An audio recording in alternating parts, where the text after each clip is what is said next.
5 opções, 5 revisões sistemáticas. A principal temática dessas revisões era justamente a questão de não só do tratamento, né, mas a questão de possibilitar o acesso à moradia.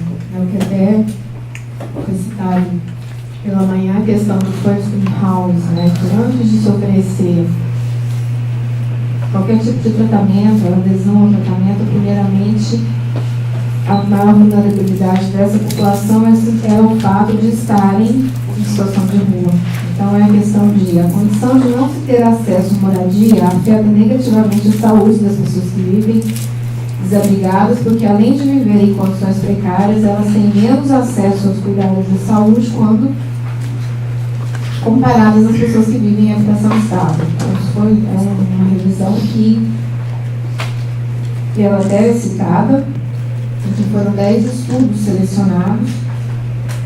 Nós temos que foi tratado, né, de 10 estudos, 10 eram de população em situação de rua, mas que não reportavam especificamente tuberculose. Mas mais populações que viviam em situação de rua com HIV. Então, quais seriam os benefícios de uma opção como essa? De se ofertar, né, a caracterização da opção, de se ofertar o acesso à moradia. A oferta de habitação está associada à diminuição de uso de drogas, às recaídas após longos períodos de abstinência, à utilização de serviços de saúde, a melhoria do estado de saúde e a utilização reduzida hospitalar. Muitos estudos também trataram a população em situação de rua com doenças não só usuários de drogas, mas também doenças psicossociais, né?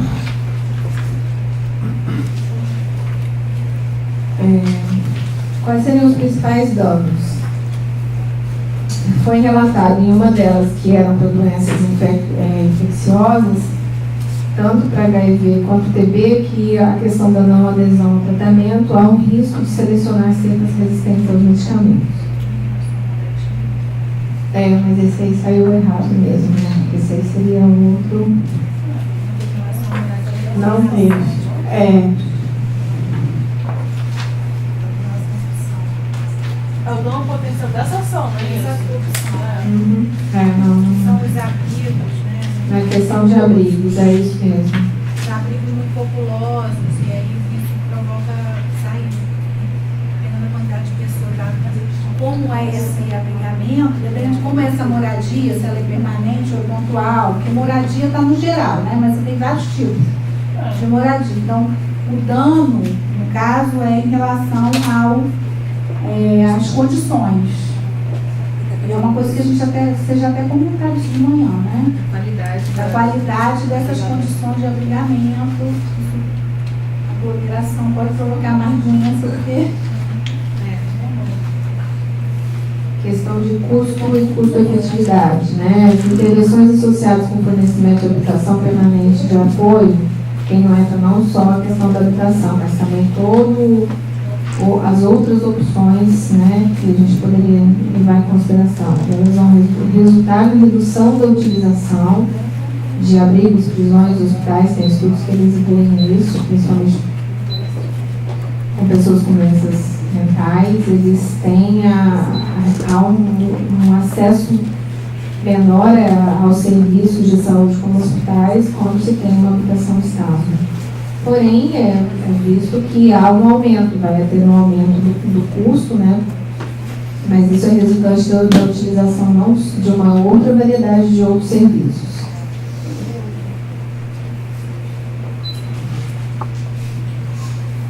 As incertezas em relação a esses benefícios são as maneiras com que a população em situação de rua pode ser assistida para construir para si uma vida com significância, né, que a gente tem pontuado aqui na comunidade. O que a gente verifica é uma escassez muito grande na literatura científica de estudos que realmente avaliam intervenções sobre população em situação de rua com HIV ou outras doenças infecciosas, né, não só HIV, mas todas TB, hepatite. E há uma falta de consistência em relação aos indicadores específicos da situação habitacional. Então, há uma divergência entre eles, até mesmo na caracterização da população em situação de rua, o conceito homeless, né, o que seria como indicador dos estudos a situação habitacional, se é temporária. Então, ainda a questão da literatura científica realmente é uma incerteza mesmo da avaliação dessa opção. Os principais elementos são políticas de saúde, políticas sociais. Políticas de saúde, políticas sociais que incluam o fornecimento de habitação como intervenção dentro de um modelo integrado para ajudar a população em situação de rua com necessidades múltiplas e complexas, incluindo também pessoas portadoras de doenças infecciosas. Percepção e experiência das partes interessadas também não teve nenhuma opinião relacionada às pessoas.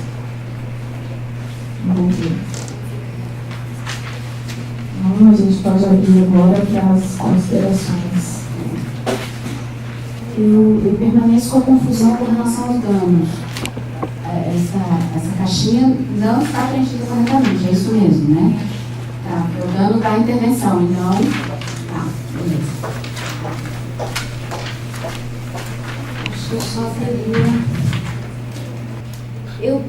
Na verdade, aqui não consigo fazer uma sugestão, porque na verdade eu não entendi esse exemplo que as intervenções associadas ao fornecimento de habitação e de apoio resultam na redução da utilização de abrigos, prisões e hospitais. Por que critérios se juntam abrigos, prisões e hospitais? Eu não consigo entender de onde vem isso. Então, na verdade, nessas questões eu só tive nessa opção eu só tive esse questionamento do preenchimento colocado aqui, e de qual critério, como é que você chega a isso, de que ter habitação reduz. Prisão para mim está muito fora do cálculo aqui, seria isso. Você está olhando a página 18, 19. 18 é o do errado e 19 é o segundo parágrafo. Os estudos relatam, ou o primeiro, enfim. Estudos relataram que intervenções associadas. Eu não consigo contribuir nada aqui, porque não consigo entender. Você está procurando aqui, tá? É no custo, o custo de efetividade em relação à situação atual. Ah, tá. E é o segundo parágrafo dessa caixinha. Mas a caixinha, né, seria o primeiro parágrafo da página seguinte. Página 19, né? Isso. Isso aqui é como é o relato deles. É porque a pesquisa associou por algum motivo, né? Um questionamento seria uma defesa de que, estando obrigado ou não estando obrigado, o direito dele à saúde precisa ser garantido. Então, um pouco, não sei se foi Carolina que colocou, alguém colocou de manhã uma coisa assim, né? Que a gente tem que conseguir cuidar nas ruas, cuidar do jeito que as pessoas estiverem, nas condições que tiverem. Então, ainda que a gente entenda que o abrigamento, a habitação, e todas as críticas até que o Rodrigo colocou de entender o que são esses conceitos e diferenciar, penso que também é muito diferente de como a gente olha no Brasil, né? A gente está a fim de garantir direito aonde a pessoa estiver, né? Se ela tiver, se conseguir possibilidades de aluguel social, essas coisas todas, acho que tem que estar muito ligado ao que o Marcelo falou, né? Tem que ter uma coisa de educação, de discussão, de socioeducação. Naomi também colocou, a casa não vai ser a solução para mim, talvez seja para ele, né? E a gente seja visto da mesma maneira, mas na discussão, no cuidado comigo, chega à conclusão que ter habitação faça muito sentido na minha vida e faça pouco sentido na vida de outra pessoa. Então, só levar em consideração isso. Eu fui aqui, só esclarecimento da redação. A gente não vai questionar o que está uma coisa, mas não sei se a gente pode melhorar a redação depois, o que quis dizer aqui, né? Essa revisão de Nelson e colaboradores, que está citando justamente essa questão na síntese que eu fui aqui atrás para olhar, né? Por que de ser redução da utilização de abrigos, prisões e hospitais? Porque ela é uma revisão que ela avalia a eficácia de habitação e intervenções de apoio às pessoas em situação de rua com doenças mentais. Então, o que acontece? Ele avalia se programas que fornecem moradia permanente, apoio ao tratamento assertivo, que são as duas intervenções que eles fazem, que é o tratamento assertivo comunitário e a gestão de casos intensivos, CM, se eles associados junto à questão da moradia, vai promover uma melhor eficácia. E aí nos custos ele coloca que principal, né, eu acho que tem que detalhar sobre isso, o uso dessa população, né, com doenças mentais, a criminalidade, o uso de uma reincidência do uso dos hospitais em questão, as crises, né, que eles têm, e o acesso aos abrigos. Então, ele fala que aqui, quando se tem essa intervenção associada a uma moradia, há uma elevação de custo de $2.000 por pessoa ao ano. E aí, com isso, quando você faz essa associação, isso se torna um pouco mais elevado, mas, porém, há uma redução do uso desses equipamentos. É nesse sentido, é só... uso, né? O uso da prisão não faz muito sentido pra gente. Mas ok. Mas é em relação a isso, ao contexto. Realmente não ficou clara a redação, mas a gente pode estar fazendo. Então, quando a gente for opinar sobre a questão de moradia, pensar nisso, não. A caracterização das opções. Aqui tem que melhorar essa caracterização, potencial efeito do que vocês entendem. Porque aqui eu acho que eu não sei como é que está, mas quem mais trabalha com abrigamento Quando a gente fala em acesso à moradia, para um contexto brasileiro, isso cria uma confusão muito grande. Porque acesso à moradia é política habitacional, ou seja, é você dar casa para as pessoas. E pelo que eu vi aqui nas pesquisas, não é isso que está sendo debatido aqui. Então, se a gente tocar, sempre que fala de moradia, como moradia temporária, você já consegue abarcar aí unidades de acolhimento e até mesmo, de alguma forma, aluguéis sociais. Porque também vai ser uma moradia temporária. Então, acho que diminuiria bastante a confusão de um leitor brasileiro desse texto. Ficaria mais claro que pode ser aluguel social, pode ser com acolhimento institucional, seja na ciência social, seja em unidades que estão fora da nossa rede. Basicamente, essa sugestão de mudar a redação, e não só aqui, no texto inteiro. Complementando um pouco do que você trouxe, porque eu senti também um pouco de dificuldade de entender o que vocês estão conceituando como moradia.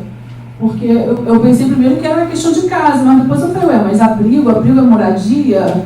Né? Que conceito é esse? Porque eu acho que vale a pena debruçar um pouco mais nesses conceitos que tem tanto a política de assistência quanto a política de habitação, para ter um caldo mais consistente nessa redação. Porque o abrigo não é uma moradia, né? O abrigo é algo temporário, tem um tempo, né, para acabar, né? A gente tem alguns tipos de equipamentos diferenciados, então acho que talvez valesse clarificar um pouco mais isso no texto.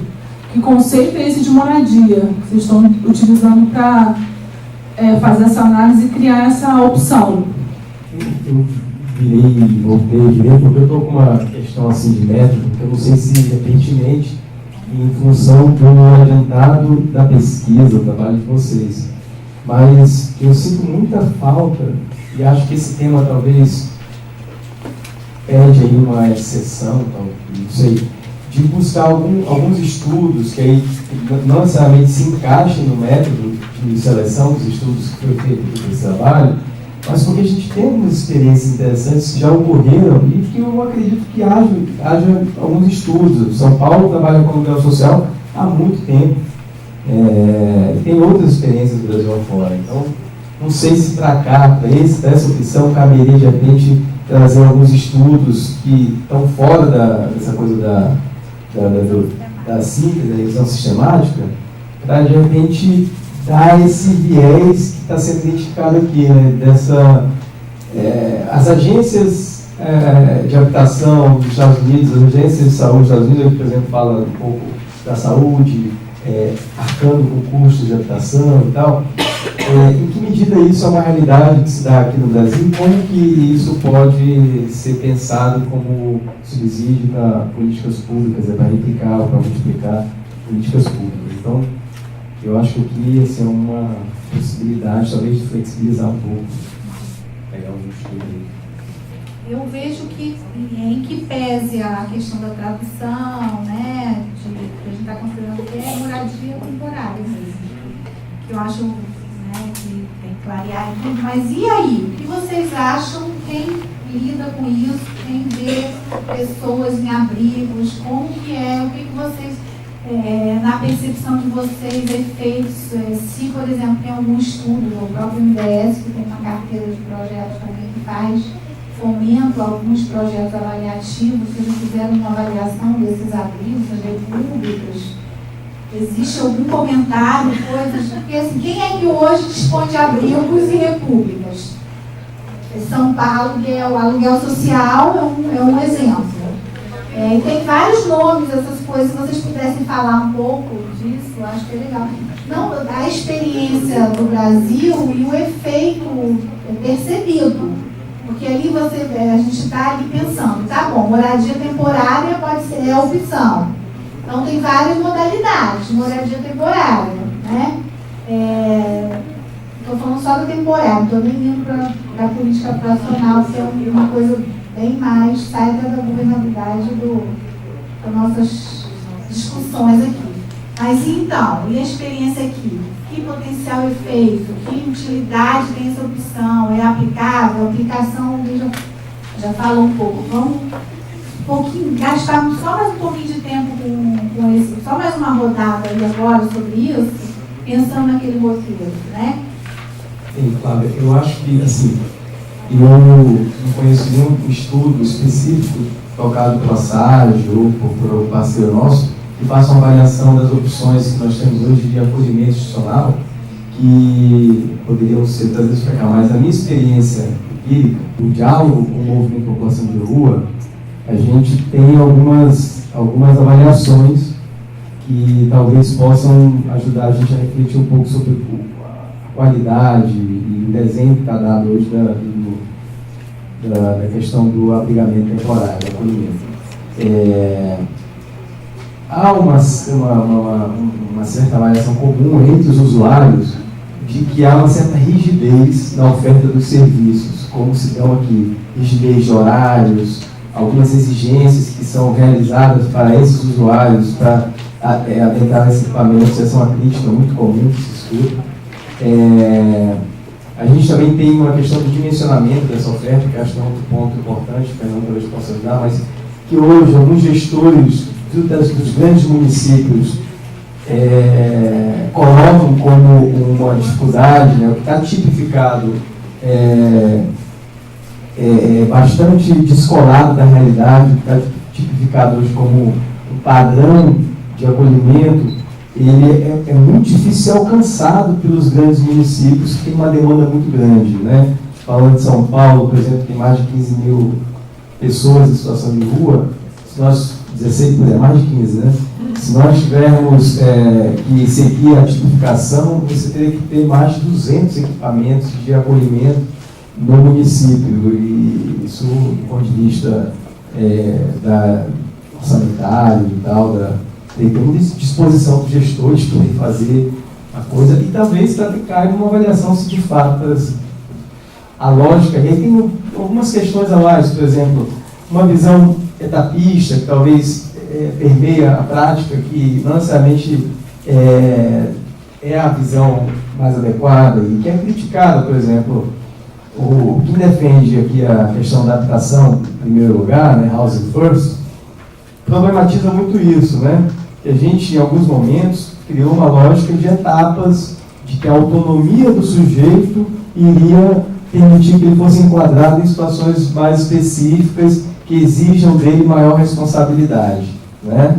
Aquele cara que ali está numa situação de muita degradação não teria a capacidade de assumir certas responsabilidades para gerir uma moradia dele, né? Então, assim, acho que essa questão é uma questão a ser problematizada, e ela está sendo problematizada. Acho que o Braços Abertos faz essa problematização, né, de oferecer um espaço de moradia, e que também eu acho que uma outra questão que também está muito presente aí é que a gente tem uma homogeneização, aquele indivíduo some no coletivo nesses espaços, né? Essa coisa do plano, do PIA, nós chamamos de PIA, né? A Fernanda vai falar melhor, é o plano individual de atendimento, né, Fernanda? De acompanhamento ou de atendimento? Atendimento. E o PIA, que seria o equivalente ao plano singular, singular da saúde, ele é um grande desafio também. Uma grande reflexão tem que ser feita nesses grandes espaços que tendem a retirar a individualidade dessas pessoas. Essas pessoas estão nesse espaço, assim, elas são tratadas, só lembra ali, com números, e isso é um grande desafio desses equipamentos, né? Então, isso é uma lógica da política de assistência social, que eu acho que são elementos importantes, e eu acho que tem outros, inclusive, mas hoje que são colocados, né? A gente pode falar do próprio caráter histórico dessa oferta aqui no Brasil, anterior à regulação do sistema de assistência social, e traz uma carga histórica bem complicada. Você tem ofertas que estão muito ligadas aí a uma moralização desse sujeito, né, um processo de moralização desse usuário, em algumas circunstâncias tem um desejo de evangelização, enfim, que aí tem vários desrespeitos e violações realmente relacionadas a essa oferta, que hoje, por exemplo, tem uma contraposição à política de habitação, que se poderia pensar na lógica não da propriedade privada, mas do serviço, que é o aluguel social, por exemplo. Que aí, onde esse aluguel social entra hoje nas políticas públicas do Brasil? Ele é só política de habitação? Na ponta a gente sabe que não. A gente sabe que o orçamento que sustenta o aluguel social não necessariamente é o orçamento da habitação. Você vai ter o orçamento da assistência social sustentando o aluguel social no Brasil fora. Você tem uma disputa, do ponto de vista da União, sobre quem oferta isso, porque isso, do ponto de vista da política de habitação, foi tratorado pela lógica da propriedade privada, né? A habitação como serviço, né, como em alguns países se deu, na Inglaterra a gente tem algumas experiências bem interessantes de habitação como serviço que se adequam até uma dinâmica demográfica que vem tem uma maior intensidade, né, jovens casais que se deslocam muito, que não, a coisa da fixação num único emprego para a vida toda já não é uma realidade, então as pessoas se deslocam muito, então para que ter uma propriedade se você não vai ficar ali? Então esses elementos hoje todos permeiam essa discussão de que oferta é essa, eu acho, né? A gente seria, como você provocou, né?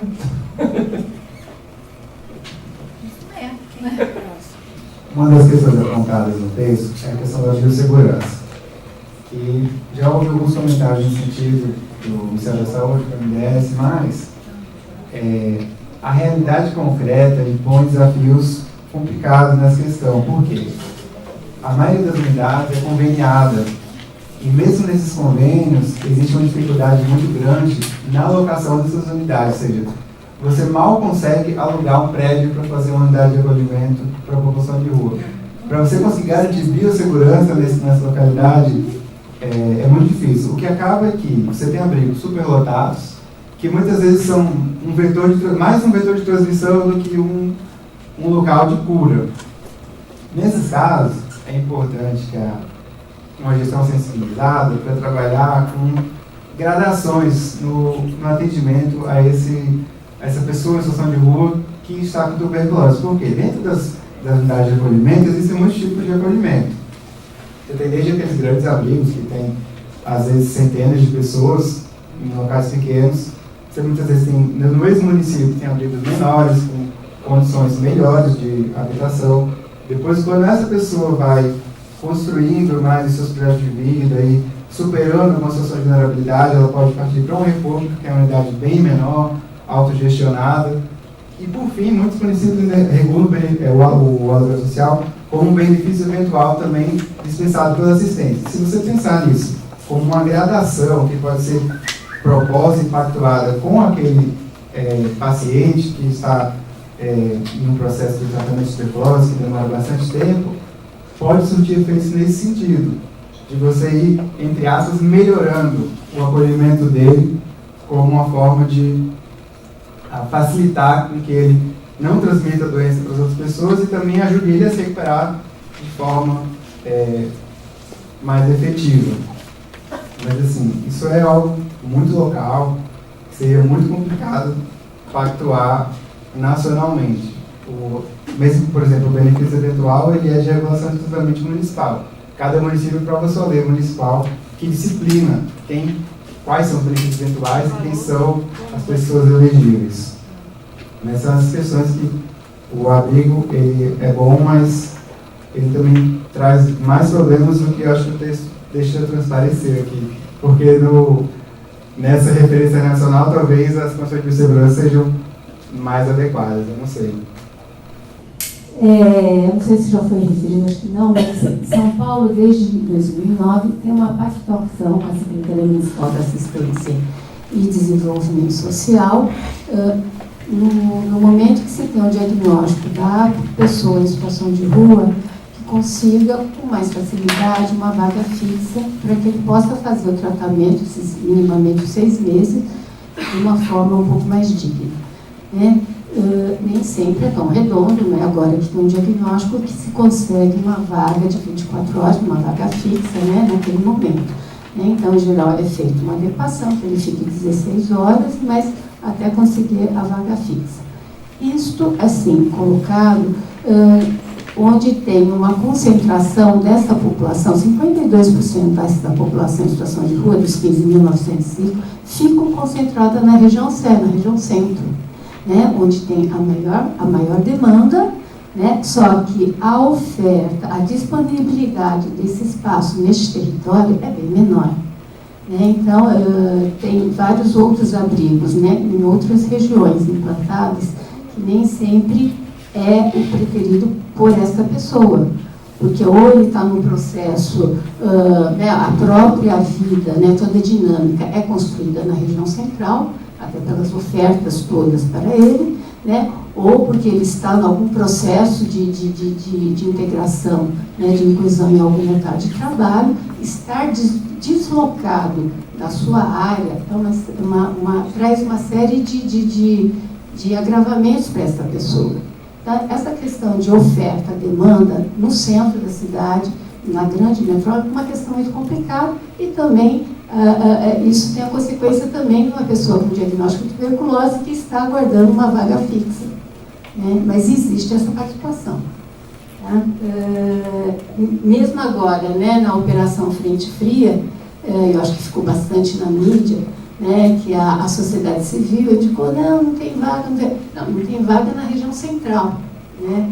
Tanto que agora abriu várias tendas, né, de uma forma que possa até diminuir essas rigidez na regra, né, porque foi colocado que muitos alunos estavam em processo de inclusão no mercado de trabalho e deslocar para longe, né, na periferia, isso ia demandar muito tempo e ele poderia perder esse processo de inclusão.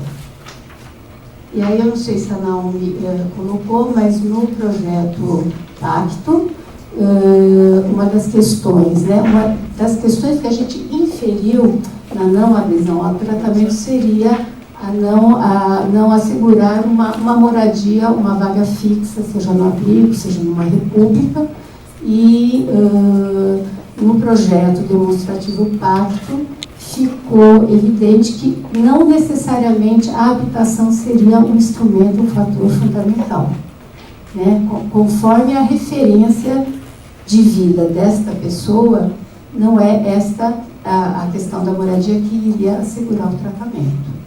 Tá? E nessa linha, todas as vezes que nós temos reuniões, principalmente no GT de Direitos Humanos, a grande reivindicação do movimento, de fato, é por habitação. E, em loco, muitas vezes, a reivindicação passa muito mais por guarda-volumes, banheiros públicos e a questão da água, né? O último verão, São Paulo foi terrível e a reivindicação do acesso à água potável. Então, se a gente vai debruçar sobre o tema, é uma moradia diferente em termos de instalação. Até porque eu creio que, né, quando o Fernando fala desse acolhimento, esses acolhimentos hoje, principalmente aqueles de grande volume, né, mais de 800, 900 mil abrigados, eles têm levado a uma preocupação e a um dilema sério local, que é, eles envelheceram. Ele não é mais da assistência, e ele volta para a saúde, né? Volta para a saúde quando você hoje também, leitos de longa permanência, como fica, né? esses abrigamentos. Então,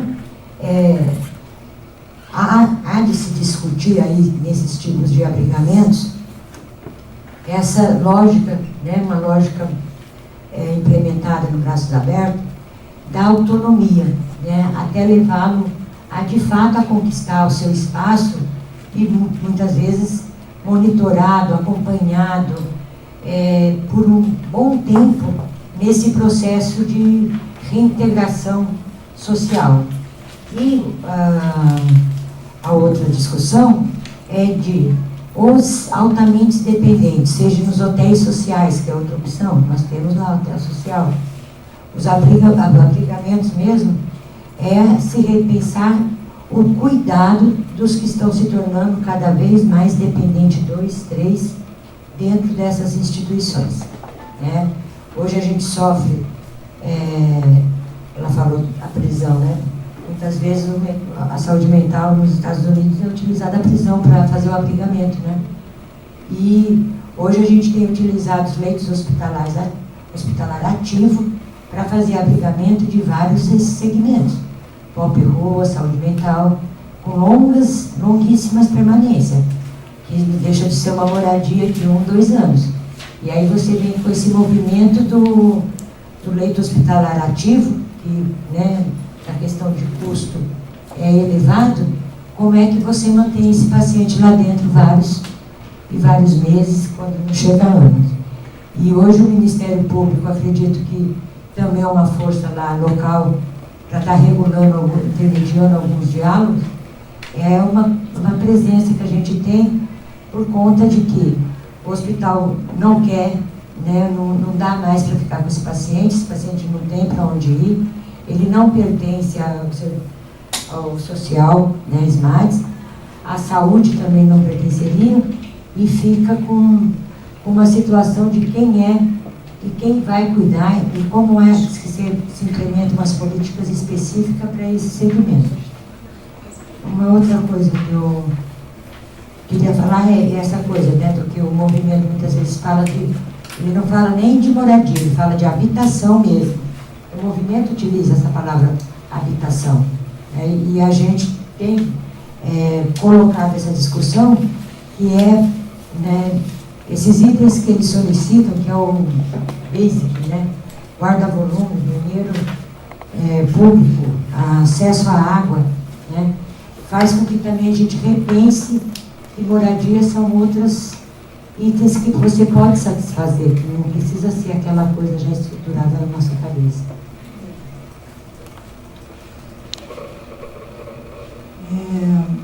Eu vou voltar aqui para a revisão, fazer uma pergunta, acho que é para ela, né? Ela vai me odiar hoje, finalmente. Porque aqui eu vi que praticamente todas as revisões que falam de HIV, né? Uma paciente com transtorno mental, uma para melhorar a busca pelo cuidado, que seria uma uso geral, né? O resto tudo é HIV. E todas elas concordam que melhora a adesão ao tratamento, facilita a adesão ao tratamento. Mas a minha pergunta é, por quanto tempo? A gente se dividiu na hora de leitura das opções. Então, não, ela não vai te ajudar. E talvez nem a gente aqui, porque eles não lembram, teria que olhar. Não, isso é uma questão importante, porque veja bem, HIV é tratamento para a vida toda. Né? Que é diferente da tuberculose, que é tratamento para 6 meses. Então, é importante a gente conhecer em quanto tempo melhora, porque isso dá um referencial. É para HIV, mas se ele melhora por um tempo mais ou menos parecido com o tempo de tratamento da tuberculose, a gente tem um resultado. Se é uma coisa para uma fase inicial, a gente tem outro resultado. Então, eu acho que isso seria uma coisa importante para a gente conhecer. E aí, de novo, a gente tem a mesma situação da primeira revisão, né? Que é o fato de que são abordagens bem diferenciadas, até pela natureza das duas doenças, né? A forma de você cuidar, um é cuidado permanente, o outro você pode resolver no período mais curto, né? Agora, aí, Eu sei que tem que seguir ali aquele negócio, mas eu acho importante para mim esse comentário. A Flávia falou em relação à metodologia ainda, embora vocês tenham optado pela revisão sistemática, das revisões sistemáticas, talvez possa incluir algumas outras experiências, né, fora das revisões sistemáticas. Então, por exemplo, eu considero, ouvindo a fala de todo mundo, né, a gente não tem que repetir, mas aqui no Brasil, pelo menos, e em outros países também, mas aqui tem uma experiência que a própria AIDS teve, que é bastante legal e que a gente vem reivindicando há algum tempo na tuberculose, que é a questão da casa de apoio, né? As casas de apoio, elas não aparecem aqui nessas revisões. E elas são formas de você fazer um acolhimento, né, que provê essas situações imediatas, né, que as pessoas necessitam. Então, ela diminui a necessidade hoje que a gente faz da internação, porque a gente faz a internação por vulnerabilidade social, né, é uma coisa praticada aqui no Brasil. E, quer dizer, depois que a pessoa se recupera, ela já recuperou aquele estado mais crítico, porque, em geral, elas chegam bastante debilitadas ao serviço de saúde, né? Mas quando elas se recuperam, é possível que ela faça uma transição. Então, eu acho que é uma experiência que a AIDS já teve por muito tempo e que eu acho que é importante a gente resgatar, né? São Paulo tem o sanatório, né? As experiências e tal. Então, acho que é legal resgatar. Outra coisa que foi colocada aqui, aí falando essa questão do abrigamento, né? É o quão preparado os abrigos estão, porque a gente reivindica, mas alguém, acho que foi você mesmo, né, que falou a questão da biossegurança, né? O quão preparado essas estruturas estão para receber pessoas com doenças diferentes, em estágios diferentes, enfim. Como é que funciona isso? Porque a realidade de um estado não é igual ao de outro, e o Fernando até falou, né, no mesmo município é muito diferente. Então, eu fico... e assim, existe... O que eu percebo na prática é que as pessoas, quando estão muito debilitadas, elas procuram espontaneamente, elas desejam o abrigamento. Elas desejam o abrigamento. Tem até um estudo que foi feito no Rio também, em 2 hospitais de emergência, que mostram que quando a pessoa está muito mal fisicamente, é o momento que ela vai para a emergência e os próprios profissionais de saúde identificam, quando tem uma fala do médico, que ele fala assim, a pessoa está vendo que vai morrer, ela não quer morrer na rua, morrer sozinha, ela precisa ter um lugar para ela morrer. Eu sei que é uma fala cruel, uma fala dura, mas é a percepção das pessoas quando recebem, né? Os nossos cidadãos lá nessas estruturas. Então, eu acho que a gente, enfim, eu acho que a gente teria que, eu não sei se o abrigamento, eu sinceramente, eu estou assim, com uma grande dúvida, eu acho que tem que esclarecer esse negócio da revisão para a gente saber isso. Né? Foi um abrigamento, se foi uma residência, por quanto tempo foi, para a gente poder realmente fazer aquela caracterização ali. Porque senão eu fico na dúvida se o abrigamento ele é a melhor opção por muito tempo. Ele pode ser na primeira fase do adoecimento, igual o pessoal de São Paulo está falando, a pessoa se recuperar, mas e depois? Ela continua em tratamento 6 meses, ela não tem uma estrutura por trás de apoio que ela possa completar o tratamento dela. Então, é mais por aí.